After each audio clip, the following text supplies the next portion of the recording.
Great lineup today. Great show. You're watching Wager Talk Today. Welcome, everybody. We got a ton of betting information ahead. We got Ralph Michaels joining us right off the bat. He's going to look at a Toronto-Milwaukee bet. Seattle's and the White Sox. He's got a chart for us for baseball bettors. Tokyo Brandon as well, all baseball, Seattle and the White Sox. Interesting. Two bets on the same game.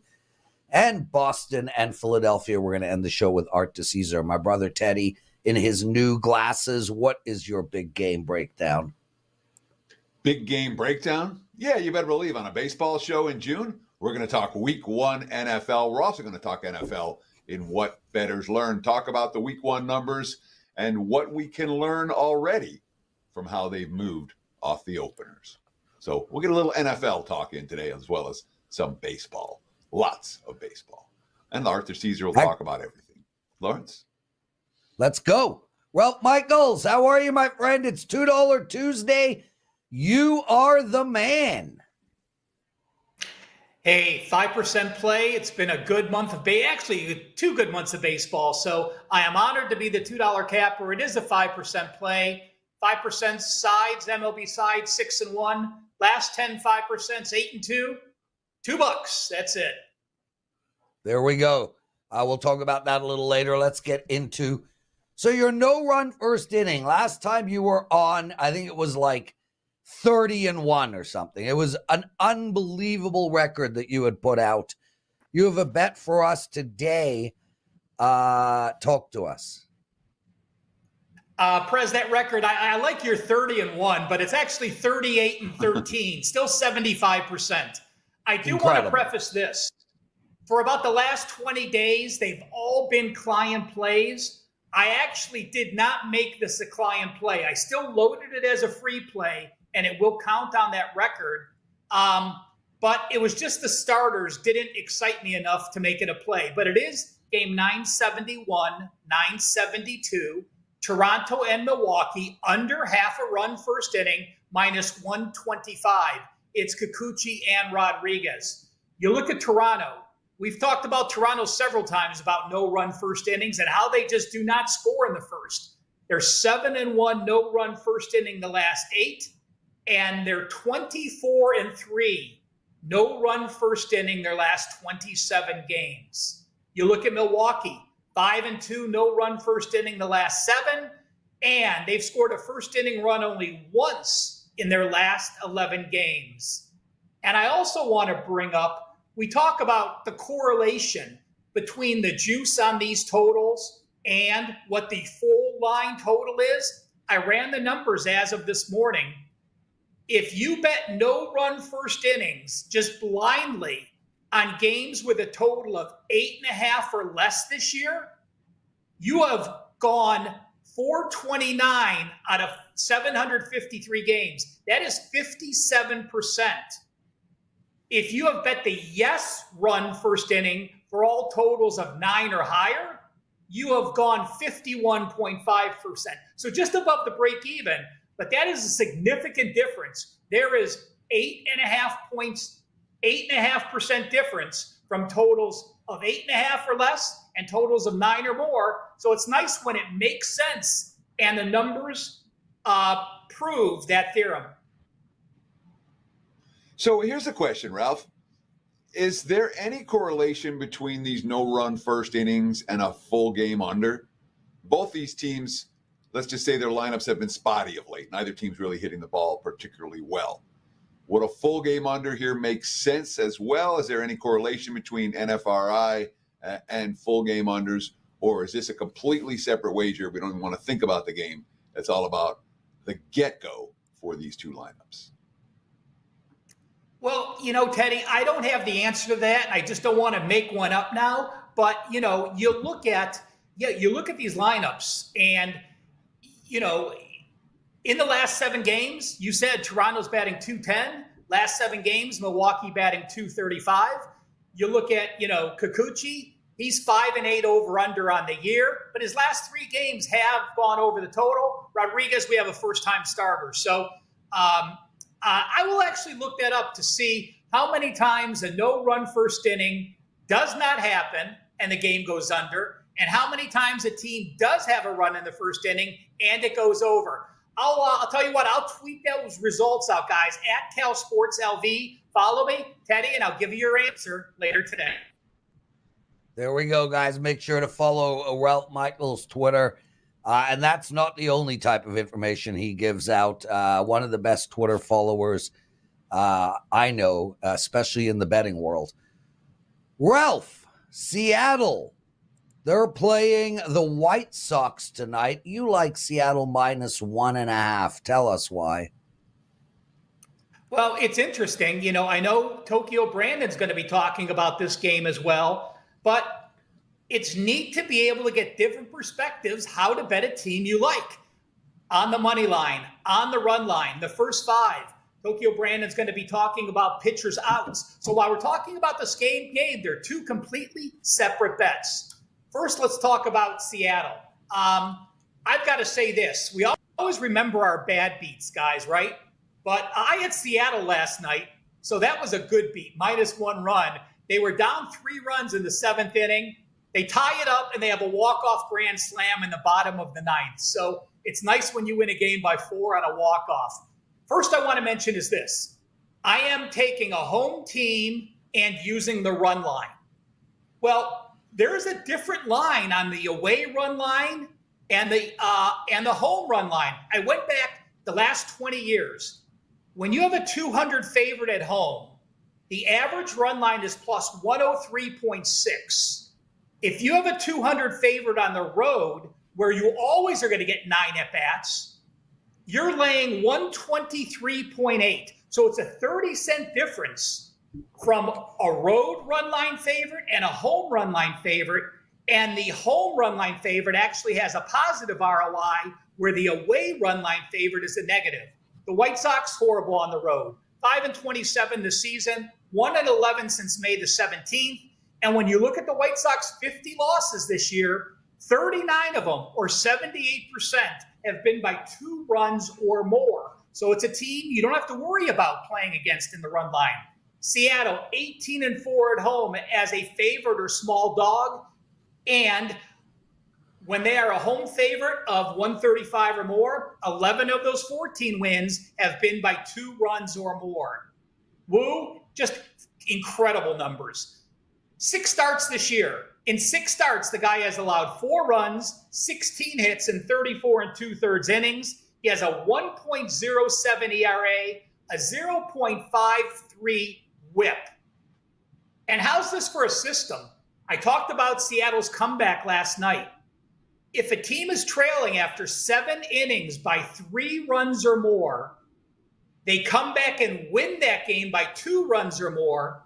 Since 2016, they're 37-10 the next game. That is plus 34.2% ROI, and that has gone 10-0 the last 2 years. Again, that is a team that was trailing by 7 or more by 3 or more after the 7th inning, and they end up winning that game by 2 or more.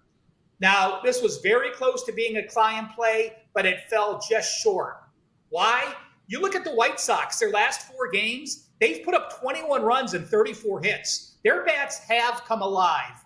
And when we look at who's going on the mound for the White Sox, it's a question mark.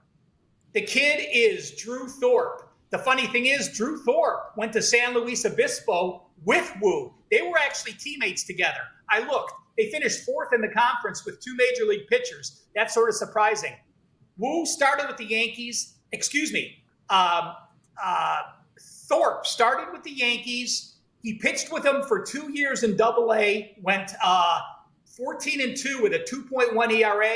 He got traded to San Diego, then got traded to the White Sox this year. This season, he's 7-1 with a 1.35 ERA, but that was at Double-A. The White Sox are bringing him straight up from Double-A instead of Triple-A.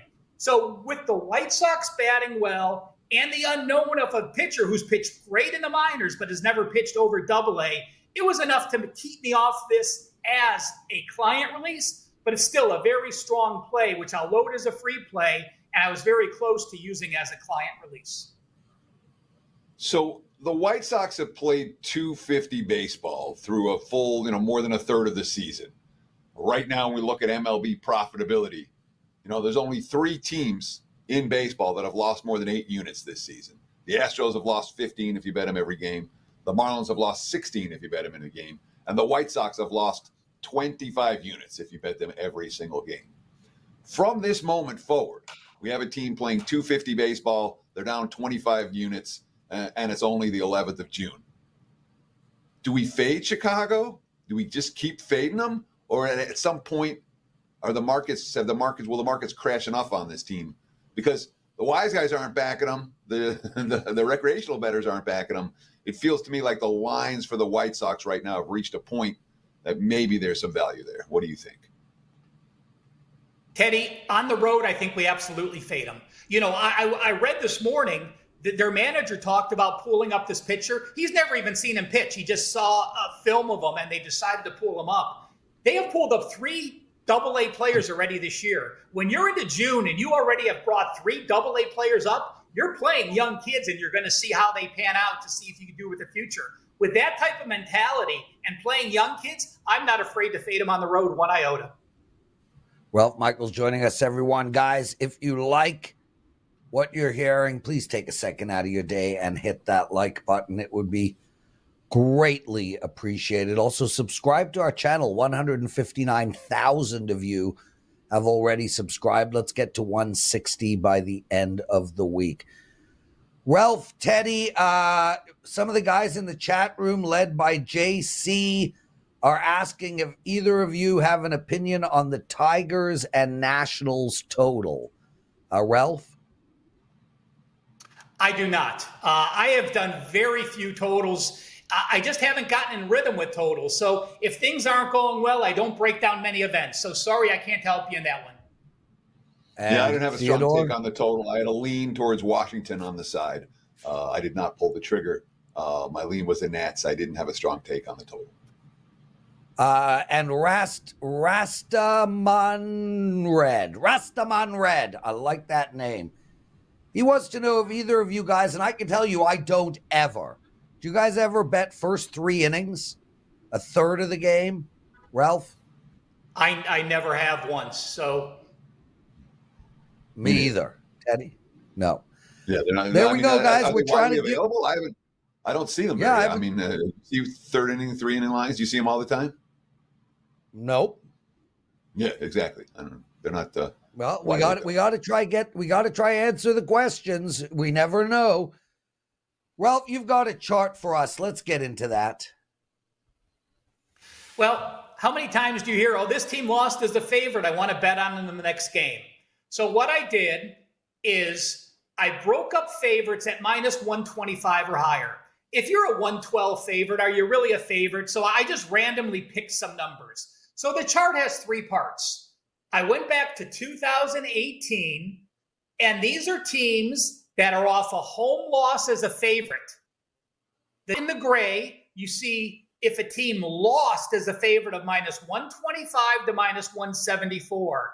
The middle, the gray is the total of being off a loss as a favorite from minus 175 to minus 224. And the bottom third of the chart is if you're off a loss as a favorite of minus 225 and higher. So let's just look at the 3 gray areas since 2018. If you're off a loss as a small favorite, you're down 111 units, minus 7% ROI. If you're off a medium range loss as a favorite, you're minus 2.9% ROI. And if you're off a loss as a big favorite, you're still negative, minus 2.0 ROI. But again, there's always a couple things that pop out. Take a look at series game 1s.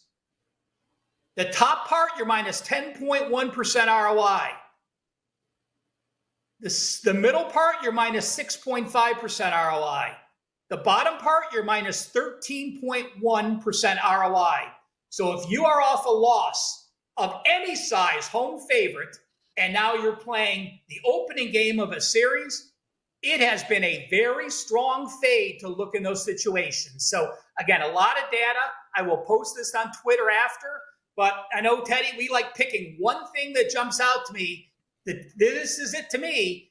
Do not think it's an advantage to bet a series game one team off a loss as a home favorite in any instance. So earlier this year, Ralph, you posted a chart that had like favorites by month, I believe it was. And it showed that MLB favorites were at their worst in April, when the betting markets don't necessarily know how good teams actually are, only how good they're supposed to be. And the other month that stood out to me was September, where you have all the call-ups and you have a fair few upsets.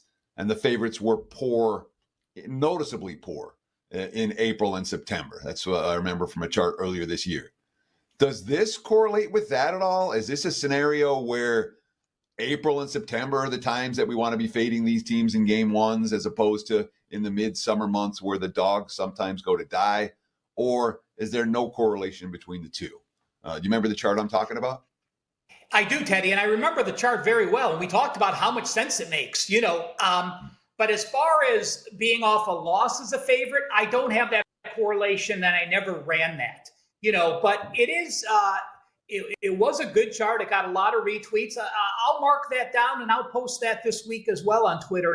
And I will say, I'll take a look at what size favorites lost in what months and see if there is a correlation. So that's why I enjoy doing these charts. And again, these charts all come from people on Twitter who said, hey, can you run this? And I look at scenarios, and it's not always a wow chart, but it's all helping us become better bettors by learning.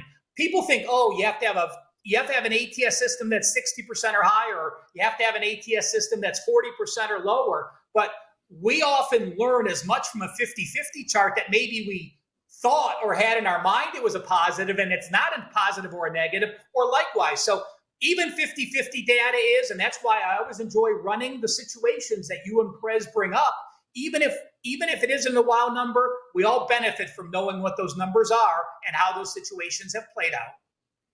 Ralph Michaels, outstanding stuff. Guys, if you've never purchased from WagerTalk before, today is your day. Every Tuesday, we take the number one handicapper at that time, sell his play for only $2. To give you perspective, Ralph Michaels is on an 8-2 run in his 5% max plays, 5-1 in his 5% max baseball plays, and he's on a 31-17 baseball run. He's absolutely seeing it well. This play should cash.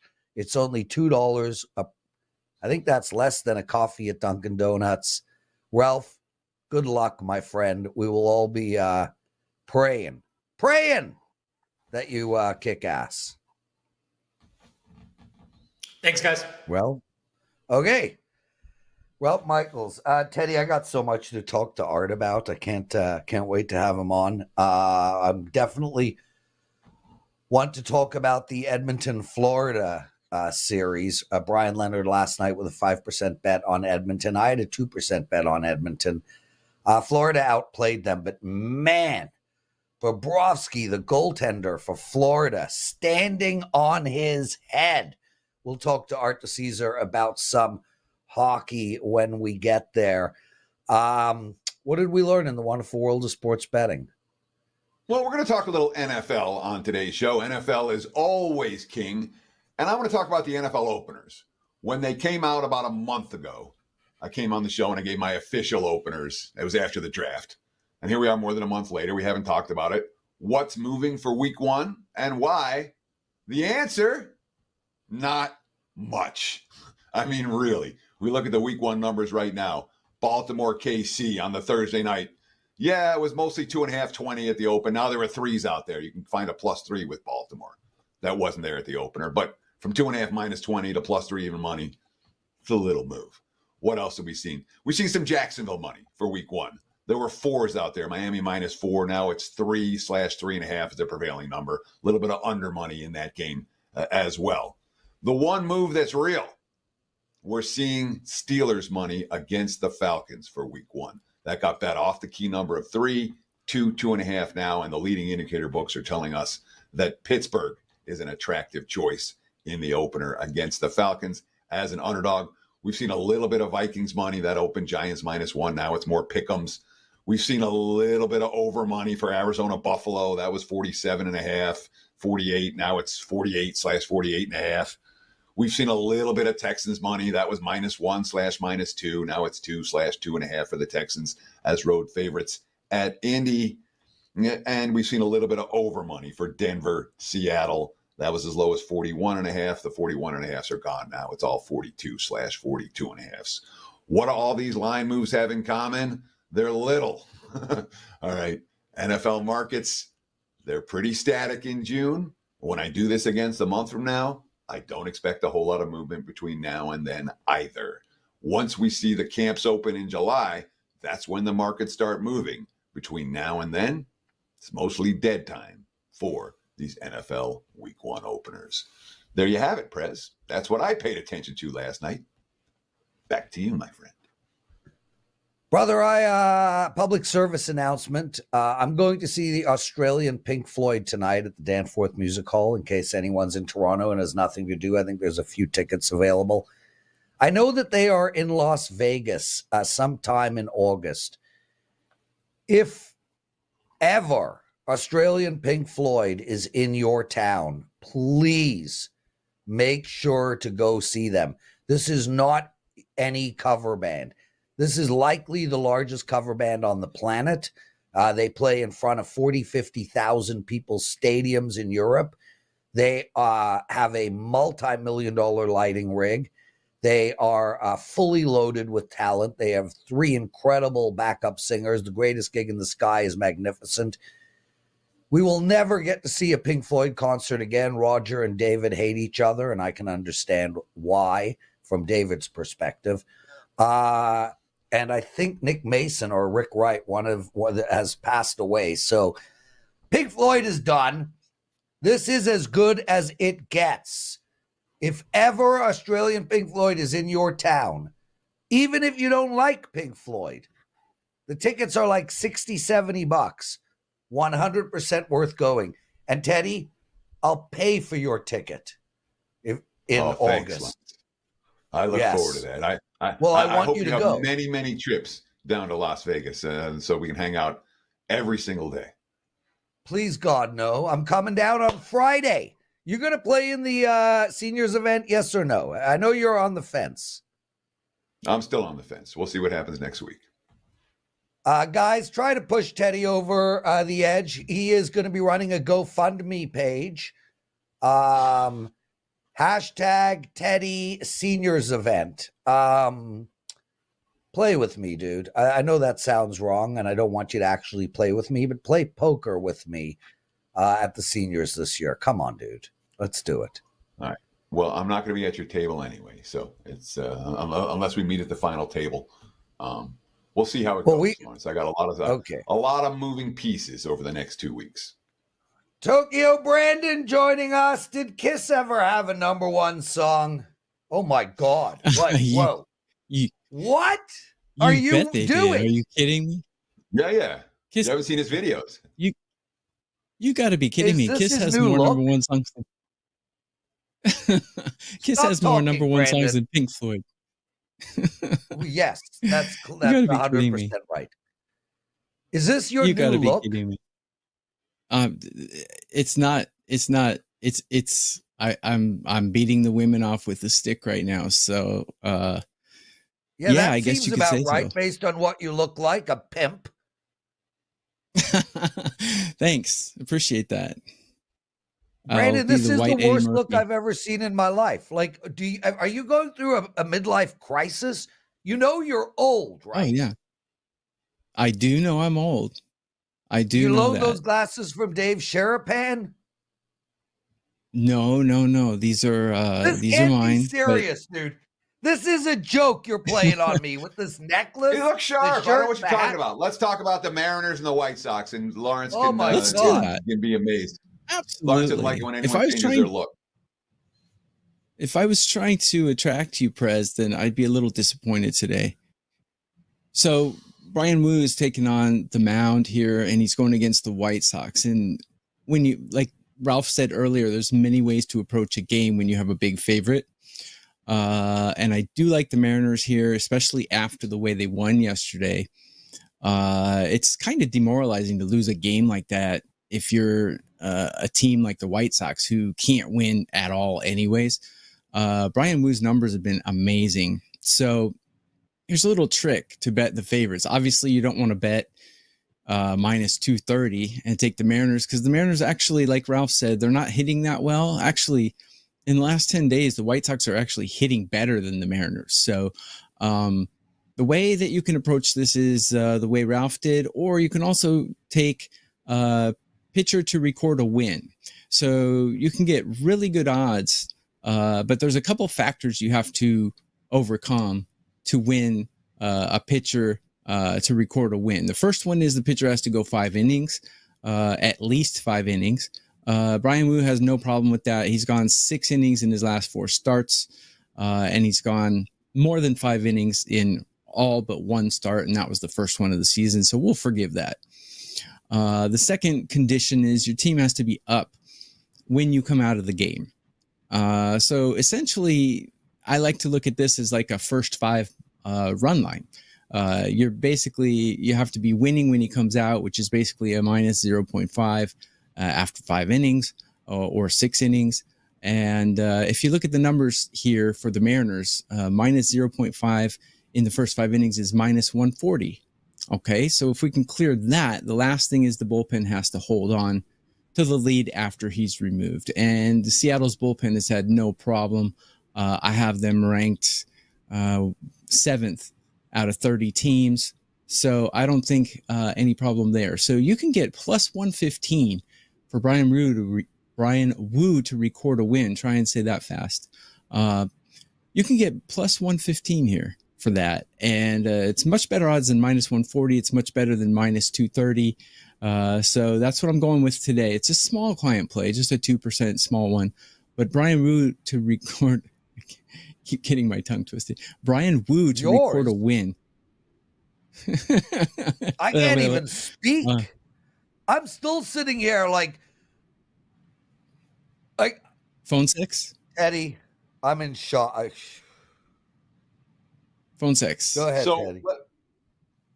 Let's talk conceptually about this for a minute, because we're taking a 230 favorite and we're going, no, we don't want a 230 favorite. Let's 140 favorite. No, that's too high. Let's get it at minus 115 or plus 115 or whatever the number is right now. You're taking, but here's the question. All right. Yep. Woo has pitched about as well as anyone in baseball. All right. He's been dominant. He's given up 4 runs in 6 starts. All right. Something like that. He's not going to pitch any better than he has. He's going to pitch as well or worse than he has. Yep. And yet, pitching as dominant as a pitcher can pitch, if you'd have bet this in every game, you're 3-3. You know, he's only won 3 times. Does that? I mean, the guy can't pitch any better, and this hasn't been profitable. Why today is it better? Teddy, you are really good with the devil's advocate questions. I had no idea that he was only. Yeah. Okay. Yeah. Okay. I see your point. If he can do this against the Yankees and the Royals, who are 2 top 10 lineups, I'm pretty confident he can do it against the White Sox. And the White Sox bullpen is historically bad, as we saw yesterday, up 4-1 in the 8th inning and then lose the game 8-4. So if it's 50-50 up to now, I would be more than happy to take plus money and bet that he's going to do that against the worst team in Major League Baseball. So it's really good that you brought that up. But anytime I can get this for plus money against a team like the White Sox and a pitcher pitching like Brian Woo, I'm going to take it. So, Tokyo Brandon, I've been talking to Joe and Dan, and I'm told this is actually your new look. Now, I should not make fun of anybody's new look. I can't help myself. I'm talking to Dan. I'm like, I can't hold back. So, I get that a lot. Have you not gotten laid in the last 6 months to a year? Is this an attempt at wooing the wife? I want to. Is there going to be more necklaces coming on in the future? I hear Mark Zeno was so shocked at your look that he did this. Maybe some chest hair in the future as well. Oh my goodness. Where did you guys do that? Oh my God. Okay. If I take the glasses off, can we talk about baseball? You have to take the glasses off, the hat off, the shirt off, and the necklace off. Guys, that really is Tokyo Brandon. It's his new look. He's going through a midlife crisis. We love him dearly. And the most important thing is he's incredible at betting, regardless of his fashion sense. Okay, brother, Boston and Philadelphia. Regale us with your thoughts. Okay, what's more important than that is he has a 5% play in Major League Baseball today, and he's number one in MLB profit at WagerTalk in 2024, plus 115% since the season started, doubling the bankroll. Number one in 3 of the last 4 years, all sports at WagerTalk, including 2024. I'm up 155% this year. So let's talk about the Red Sox. Cutter Crawford going against Philadelphia. This is another pitcher prop that I'm going to do. I just pulled this up, and sometimes when you're running your lines, Teddy can probably attest to this. When you run your lines in the morning, you go over it, and some things just pop out on the page. This one popped out on the page for sure. The odds are not so great. I think it's about minus 150. But Cutter Crawford throws about 8.32 strikeouts per 9 in his last month of pitching, which is right around league average. So if he finishes 9 innings, he'll probably strike out 8, is basically what we're saying here. But Philadelphia, they're one of the most disciplined teams at the plate. They're striking out only 6.6 times per 9 innings in the last month. Last 2 weeks to month. I kind of combine the stats. I don't go just month, but I have kind of a complicated algorithm there. But basically, you can expect 6.6 strikeouts per 9 for the Phillies. So if you run the math and if you add in how often Cutter Crawford goes deep into games, which is about 64%, comes to 4.7 strikeouts here. And his strikeout prop is, 6.5? I think 6.5 is way too high. So I'm going under on Cutter Crawford's strikeout prop today. Sorry, you're going to have to refresh my memory whether it was 6.5 or 5.5. But either way, I project him at 4.7. What was it? 5.5? Yeah. Sorry about that. Yeah. Okay. So I don't think he's going to get to 6 here. I have him projected at 4.7. So under 5.5 is my second play for the show. And remember, I have a 5% play out in Major League Baseball today. Let's see if Prez is going to talk about something besides what I'm wearing. Nope, not at all. But thanks for asking, Tokyo Brandon. Look, dude, I mean, clearly it's How to Be a Gigolo by Tokyo Brandon. Thank you for being, dude, in all seriousness, who cares what you're wearing? I mean, when you're winning like you're winning, wear anything you bloody well want. Number one baseball expert in 2024. Number one all profit expert in 2021, 2022, and 2024. If you look at that picture over there, he truly looks like a guy you can trust. He looks like a guy who knows his stuff. He's just having a moment in time right now where he looks like a person that you wouldn't trust. He will get his old look back, I assure you. Number one expert over the last 5 years, a betting god. What do you got going for the clients? 5% play out today in Major League Baseball. And I had a little surgical procedure on my head, which is why I have to wear a hat for about 3 months to cover some scars. Well, I didn't know that. How do I know this? Well, the Japanese like the look. So when I walk around the streets of Tokyo, the girls just fall down in front of me. So what can I say? Got to keep going.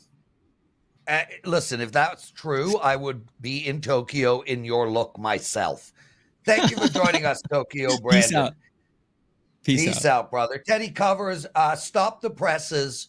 Stop the show. We have an 18-0 run going on right now.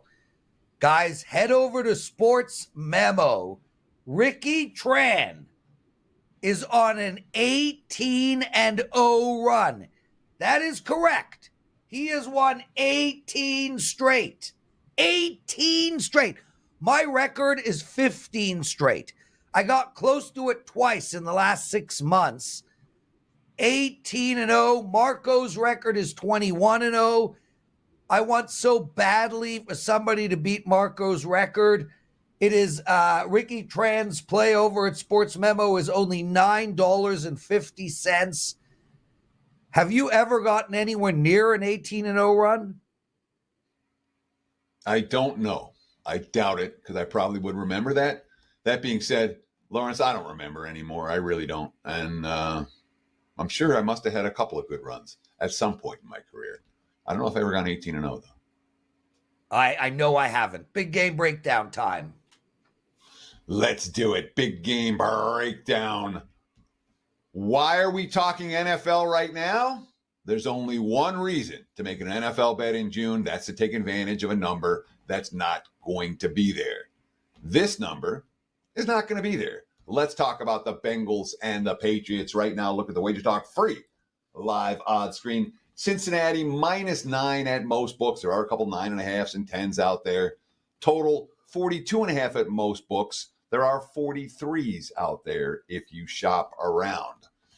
Cincy's offense, when we talk about the Zach Taylor era, and week one in particular of the Zach Taylor era, in no season was there an offensive outburst. In no season, he's been there 5 years, 5 previous years.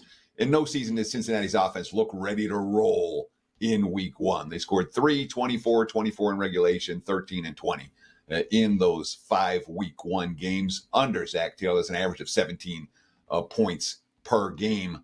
And I'm not expecting anything dramatically different in week one this year. This is an offense that doesn't get a lot of playing time in the preseason and needs week 1/week 2 to get going. And of course, the Patriots, we know it's a new era. Jared Mayo, defensive mindset. He was a linebacker for the Patriots. He was the linebacker coach last year.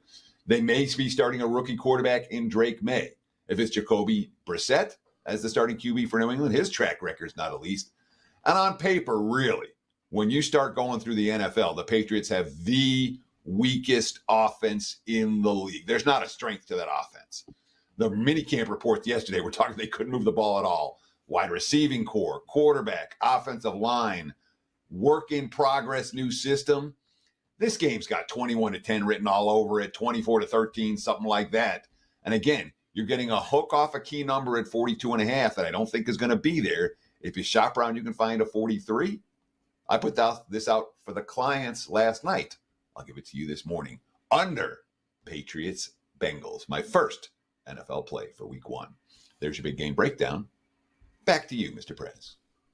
Teddy, now that Tokyo is gone and likely not watching this show, I was gobsmacked.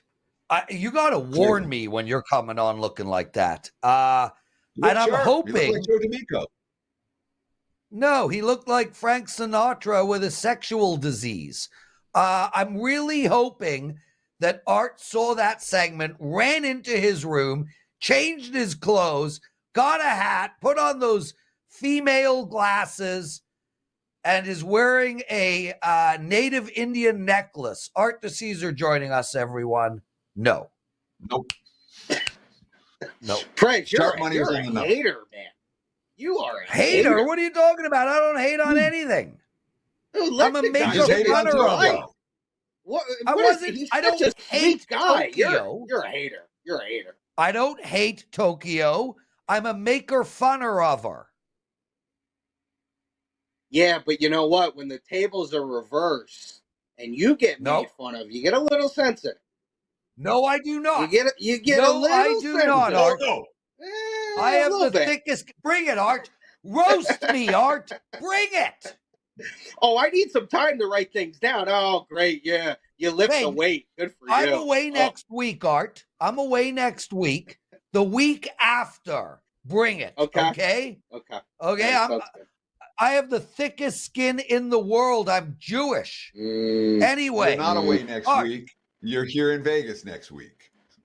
So I'm sure not on the you'll show, be in genius. Oh, yeah, but you can go into the Westgate and just call for Art. Every time you go in there, he loves to come out and see you. Yeah, maybe I'll roast you in public. No, roast me in public on air, bro. Art, listen, a couple of things before I hand the mic over to Teddy. Right off the bat, we had a person ask about betting first 3 innings. So I want to go through 3 things, Teddy. First 3 innings. I'm told it's a bet that FanDuel takes a lot of. Is this something the Westgate takes? Are you, because Teddy and I, we've never made that bet in our lives. Never made the bet in my life either. Never seen the bet. I do know that some of, the bigger shops like DK and FanDuel obviously do a lot of different things and offer a lot of different things. I mean, obviously we have our first fives and first inning and, in-game betting throughout, every baseball game. But no, we do not offer a first 3. And I mean, correct me if I'm wrong, Teddy, but I don't think I've ever even seen that in Las Vegas. No, I haven't either. So, I mean, if one book's offer, it doesn't make it widely available. And I don't see a huge edge betting a 3-inning line versus a 5-inning line. In theory, I mean, in theory, well, it's 2 rotations through verse 3 technically. So that's what they're looking at. Art, we're going to run the show slightly late today, Teddy. That's it. Make your face. That didn't make any sense. We're going to run the show slightly. Through what? Batters. Okay. So if you have 3 innings, you have to get 9 outs. So in theory, you're going to see the lineup once and then a few of the second time around. Yeah. If you have 5 innings, in theory, you're going to have to go through twice. Yes. Now you're making, but rotations. Okay. That speaks to pitching. Art, my good pal Drake. He's not my good pal, and I can't stand his music. He has a $500,000 bet on Edmonton to win money line and a $500,000 bet on Dallas to win money line. Are either of those bets coming through? Number 1, number 2, where is he laying down so much? I mean, he clearly is a loser. No book is taking $500,000 bets on a regular basis from a guy who wins. Talk to me. That's true. And the Drake stuff, I think, is a little fudged. I think, I don't know. I'm skeptical. Yeah. I know the guy's got a ton of money, but I'm skeptical that those are real bets. Maybe it's a sports book just looking for some pub, and, Drake likes to be out there. Once again, he has the money. I'm not questioning that, but I question the validity of those bets. Now, can either of the teams come back? In the NBA, I would say no. Hockey, I would say no too, but it's more likely in hockey than the NBA. I like Boston and Florida in both series, but I mean, you saw last night, NHL 90% if you're up 2-0. NBA, I'm sure it's something similar to that. Probably even higher. And we all know in the NBA, when you go up 3-0, if that were to happen, no team's ever come back, and it's only happened a handful of times in hockey. So Drake, with his real or fake bets, who knows? He's probably in a lot of trouble. And Lawrence, I will make a strong hockey prediction just for you. The Dallas Stars will not win the Stanley Cup. That bet will lose for Drake this year. You're a genius, Teddy. Thank you for that. So Johnny Detroit writes, when Prez gets made fun of, he tells people how much money he has. Yeah, that's fair. So Johnny, I know you're listening to the show. Me and Sean Alvarez, as in Sean Alvarez, we're going to organize a golf tournament hosted by the Prez, run by Sean Alvarez. Sometime we're going to figure it out. And I'm happy to have a roast the Prez night. You think I don't have thick skin? I bring it. Everybody bring it. You know why? Because I have a lot of money. Teddy, Art DeCesare. He's all yours. So, Art, we didn't actually get any actual information about the hockey betting for Game 3. What are you seeing for Edmonton, Florida, after, in terms of early betting action, after the Panthers took a 2-0 series lead last night? Yeah, but obviously Panthers take a commanding lead. Edmonton opens minus 130, game 3. Obviously, must-win game. This late in the season they all are, but it just feels like Edmonton will play a better. Now, they played really well in the first, I would say, 2 periods of that game 1. They were a little sloppy last night, but, there were opportunities. They didn't have a ton of shots on goal. Now you see the under 5.5, which we've had for game 1 and game 2. Juiced a little bit to the under now. Whereas all game 1s were 5.5 over 15. You're now seeing 5.5 under 15. Both of the first games went under. And Edmonton, like I said, a nice size favorite at home, minus 130. The couple of days off might help Barkov. I don't know. Who knows what his injury really is. It's probably a concussion thing. If he misses game 3, that would be huge because he's been so important to Florida's defense. They got a lot of other guys as well. Edmonton's going to win game 3. They're going to make a series out of it. Florida's still going to win the game. But Edmonton is going to come out and play a really well, coach game, skilled game, all of that. They're going to take game 3. I feel that line eventually will go up. Obviously, we're a couple of days away. So when you have a goalie that's standing on his head, like Bobrovsky's done in the first 2 games of this series, don't you just want to bet that team? I know there was a lot of support for Edmonton yesterday. I'm expecting there'll be a fair bit of support for Edmonton for game 3. And again, I know nothing about hockey betting, but I know this. I don't like to stand in front. If I'm betting it, I'm not stepping in front of the hot goalie. Doesn't Florida have the hot goalie right now? Florida definitely has the hot goalie. I mean, we know how great Bobby's playing, but it is Edmonton with their offense, and they'll be at home. And if they get some power plays at home, which if their power play has not been good, which is weird because it's the greatest power play that's ever been in the NHL.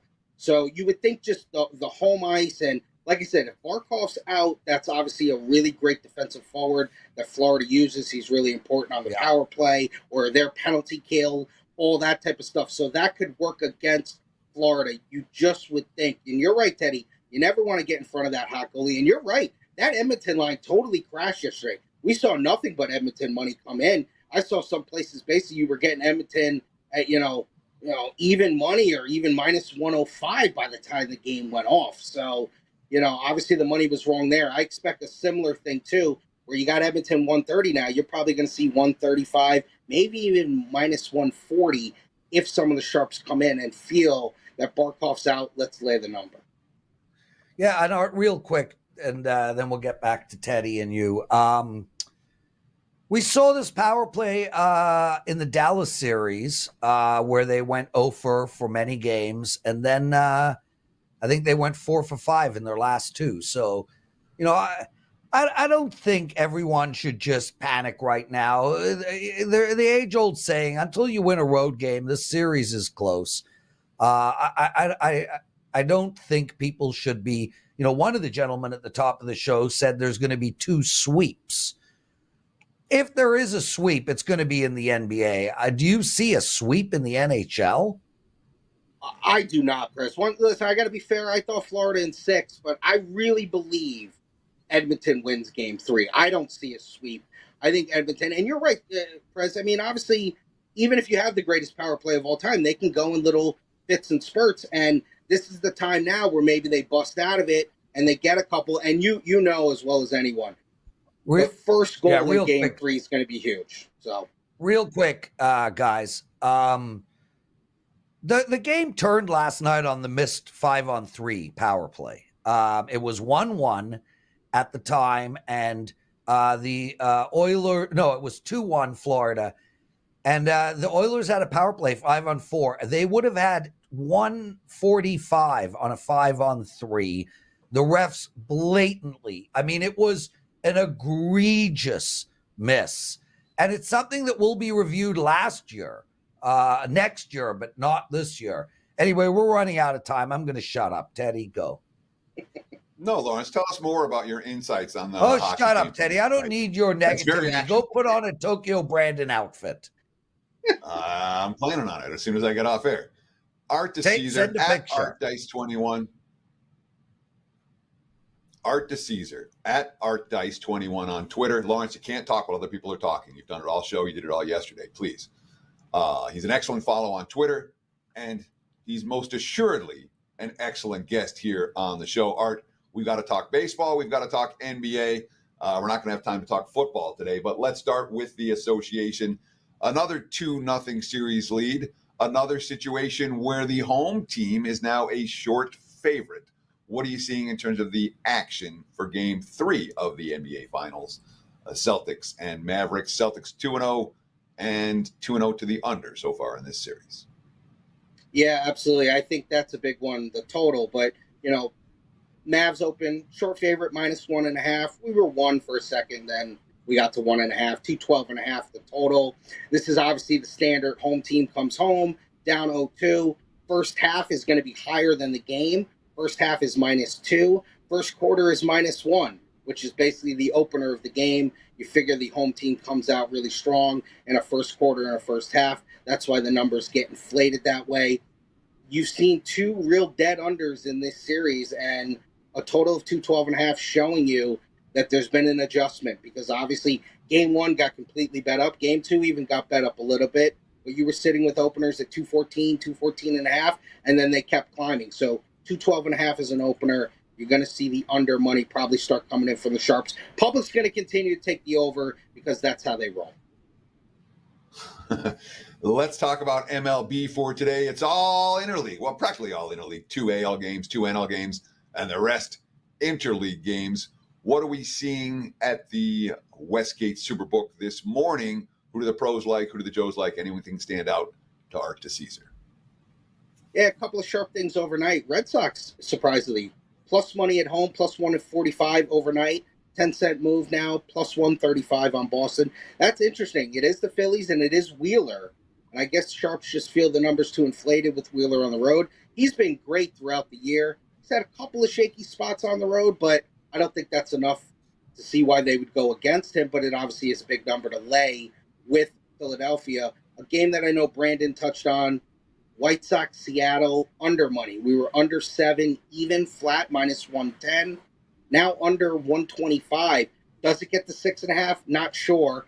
Brandon Wu's been very impressive, and obviously Seattle's bats haven't been that great, so that's why you've seen under money. And the big public play of the day, the play that you've seen in all the early parlays, is if you give the public these really good teams on plus money, Baltimore today is one of them versus the Braves. They're going to gobble up Baltimore plus money, so they're happy to take Baltimore in all their parlays at plus 114. Wonderful stuff. Art DeCesare, we love having you on, and thank you for doing this now twice a week. Obviously, Teddy and I would like to have you on 5 times a week, but you have a job, and I respect that. I spoke to Sean Alvarez, who's organizing the Prez tournament. Can we do it with Westgate? Find out. Let's see if we can do like a Westgate sponsored tournament, golf tournament hosted by the Prez. Great. So. Yes, so can we do it at the Westgate? Absolutely. Will the Westgate sponsor it? Well, we don't need to give money, dude. We don't need money. No. But we'll do the roast in the Barry Manilow Theater. We'll get a big crowd. We'll sell concessions, and you'll cry the whole time because you're going to get ripped, and you can't handle it. Sure. Oh, okay. Challenge accepted. Love you, Art. What do you got to promote? As always, guys. And Teddy, listen, we didn't do any football, but let's do some football Friday. Obviously, we can talk, and we'll do some more football on Friday. As always, guys, Westgate, come down. I know, obviously NHL and NBA are coming to an end here, but we still got all the baseball. Listen, we got Euros starting this week, so soccer, we got a lot of that stuff up. Golden Boot, most assists, group outrights, overall outrights. Obviously, the U.S. Open starts this week for golf, so there's a lot of stuff going on, and you're going to have all your football stuff too. So continue to look on the Westgate app. You got a lot of stuff on the menu to be, to put some wagers down on, and a lot more coming. And any questions, always ask, please. Art, 30 seconds. U.S. Open bet. I forgot to discuss it. I mean, Scheffler obviously is just the runaway guy, and with him being 7-2, it's just hard. He doesn't take any money because of his odds, and everyone else takes money. You didn't see any Tiger money this week, which is interesting. His odds are just so blown out of proportion now. Love it. Art DeCesare, everyone. What a fun show. Real huge shout out for Tokyo Brandon for making my day. Teddy covers. Take us home. Enjoy the games. Good luck. We'll be back again tomorrow. Cheers.